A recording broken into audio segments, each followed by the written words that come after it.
Mon téléspectateur, ma téléspectatrice, aujourd'hui, l'effet placebo au quotidien. Mais qu'est-ce que l'effet placebo? En fait, ce sont les attentes que nous avons par rapport à une situation donnée. Je te mets en contexte. Il y a plusieurs années, à l'époque où je réalise mon doctorat, je le fais auprès de patients qui ont subi des problématiques cardiaques. Donc, qui ont fait un infarctus, qui ont eu une chirurgie cardiaque ou une angioplastie. En général, après une problématique cardiaque, on retrouve des problèmes au niveau de dépression, anxiété, stress chez 60% des personnes qui ont subi cette problématique. Alors, dans mon projet de recherche, qu'est-ce que je fais? J'évalue le niveau de dépression, le niveau d'anxiété, le niveau de stress immédiatement après, euh, après l'intervention qu'ils ont subie, les traitements médicaux, pour les inclure dans le projet de recherche qui est un programme de réadaptation cardiovasculaire encadré, programme d'exercice, évaluation en laboratoire, toutes ces choses passionnantes qui amènent un être humain à retrouver son plein potentiel. Et alors, imagine, je mesure avant même l'intervention, tout de suite après la problématique, je mesure le niveau d'anxiété, dépression. On rencontre les patients et on leur dit, voici ce qui va se passer dans le programme de réadaptation. Vous allez être encadré par des spécialistes. Notre but est de vous ramener à un niveau de condition physique optimale. Voici la liste des interventions qu'on va faire avec vous. On vous prend en charge. On est là pour vous aider. Et ça a été tellement bien fait qu'avant même le début du programme de réadaptation, les attentes étaient tellement grandes que tous les symptômes de dépression étaient disparus avant même le programme de réadaptation. C'était fascinant. Alors, qu'est-ce qu'on a fait? Tu comprendras qu'on a continué, les gens ont amorcé le programme de réadaptation et on a livré la marchandise. C'est qu'on a livré toutes les étapes du processus qu'on leur avait présenté et suite à l'intervention, qu'est-ce qui est arrivé? Tu t'en douteras, les niveaux de dépression, d'anxiété, de stress avaient presque totalement disparu chez l'ensemble des sujets. Alors, si pendant l'intervention, le programme de réadaptation lui-même, on ne s'était pas occupé de nos patients, on ne s'était pas occupé des gens qui avaient entrepris le programme de réadaptation, tu comprendras que les gens se seraient sentis abandonnés et qu'on aurait pu se douter que les niveaux d'anxiété et de dépression auraient augmenté de nouveau. Mais quand tu as des attentes et qu'elles sont rencontrées, tu places les gens dans un état émotionnel positif. Assez simple. Mais qu'est-ce que je viens de dire? Puisque l'effet placebo est en lien avec des attentes, lorsque les attentes ne sont pas rencontrées, alors on ramène les problèmes originaux. Stress, anxiété, dépression, inquiétude, tout ce qui accompagne les problématiques qu'on rencontre. Alors je te ramène dans le domaine de la performance sportive et de la perte de poids. C'est un endroit où il y a des attentes, n'est-ce pas? Perte de poids, tu veux perdre du poids. Performance sportive, tu veux améliorer ta performance. C'est assez simple. Tu as des attentes ou des objectifs, si tu veux le positionner autrement. Pour atteindre ces objectifs, là, il y a une petite différence entre mon projet de recherche et ce que je te présente. Mon projet de recherche, on a pris tout le monde en charge, de A à Z. Clic. Par la suite, dans le temps, je ne sais pas ce qui est arrivé 2 ans plus tard, 3 ans plus tard, 4 ans plus tard, c'est une recherche fermée. Dans ton cas, tu as des attentes, tu as un plan, tu vas atteindre tes objectifs. Moi, ce que j'ai géré dans l'autre aspect dans mon projet de recherche, j'ai géré les attentes. Je les ai clarifiées. Les attentes étaient claires, quantifiables, mesurables. D'un autre côté, aucunement irréalistes, aucunement abstraites, aucunement démesurées. J'ai tout géré. Et quand les gens ont embarqué dans le processus, ils ont suivi ça à la lettre. Toi, face à toi-même, c'est une autre dimension. Parce que la plupart des gens, ce qu'ils veulent, c'est atteindre de grands objectifs, encore une fois, le plus rapidement possible. Ce qui amène ça à être un objectif irréaliste, démesuré.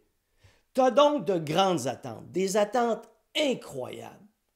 Et comme tu veux que ça se passe très rapidement, qu'est-ce qui se produit la plupart du temps? Ben, pas la plupart du temps, tout le temps.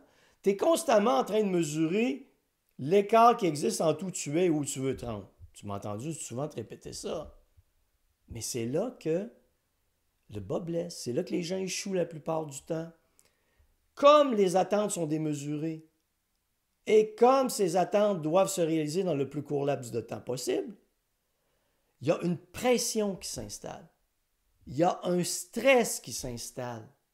Il y a une crainte de l'échec qui s'installe, ce qu'il n'y avait pas avec les patients dans mon projet de recherche. Tout était contrôlé.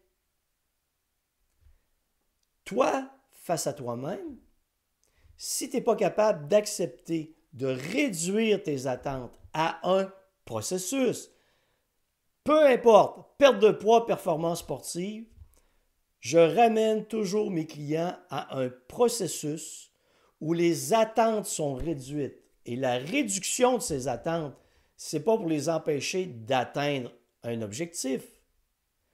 C'est pour faire en sorte que toute l'attention soit focalisée sur le processus, sur les étapes à franchir pour atteindre l'objectif.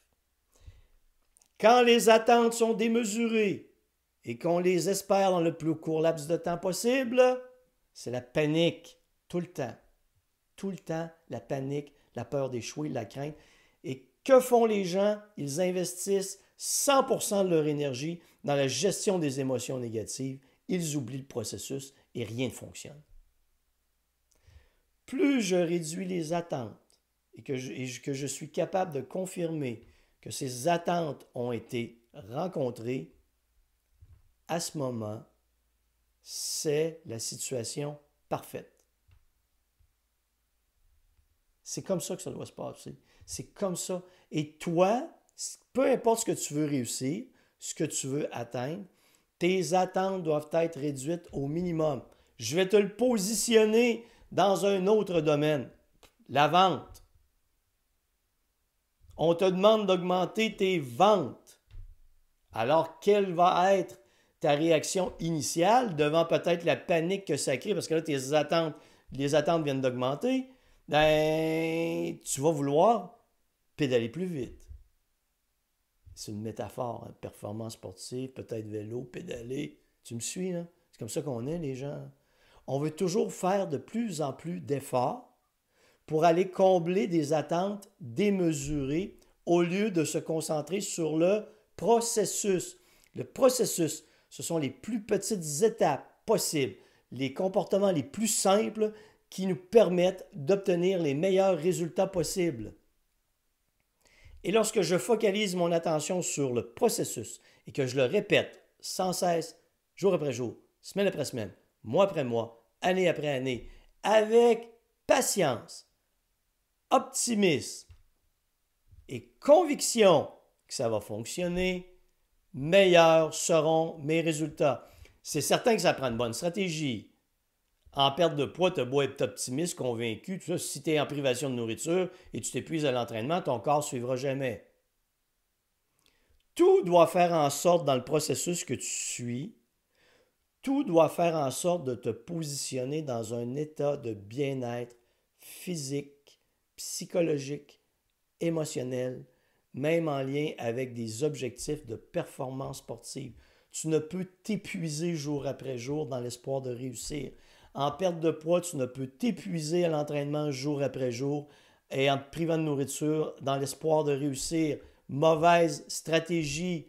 En vente, tu ne peux travailler 24 heures sur 24 dans l'espoir de réussir. Tu as besoin de dormir, tu as besoin de te reposer, tu as besoin d'une stratégie efficace qui va faire en sorte de décupler l'efficacité de tes efforts sans y investir plus de temps.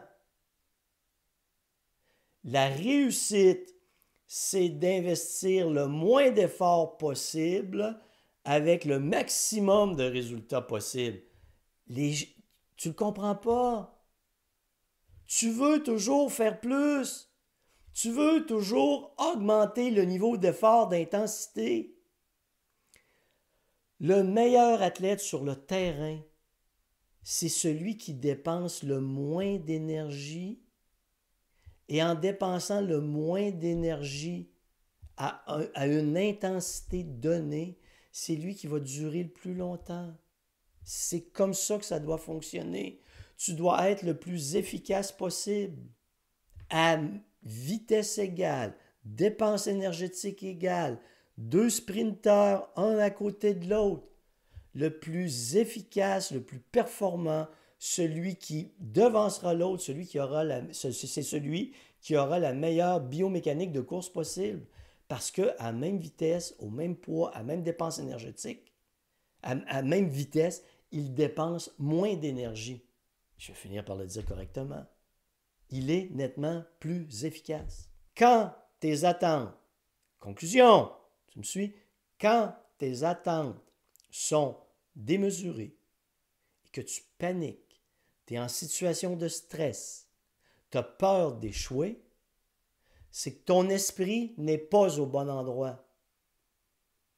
Tu dois réduire tes attentes pour les ramener à quels sont les comportements de base qui me permettent de progresser. Ton attention doit être 100% du temps sur le processus.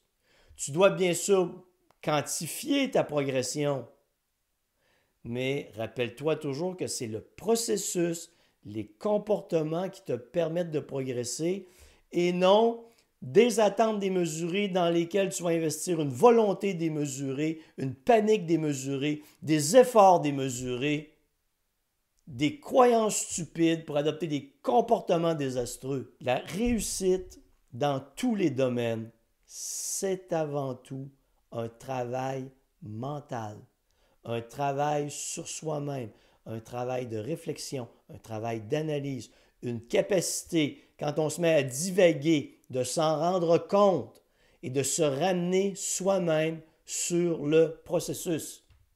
Bonne réflexion, bonne réussite, peu importe le domaine dans lequel tu veux réaliser toutes tes attentes.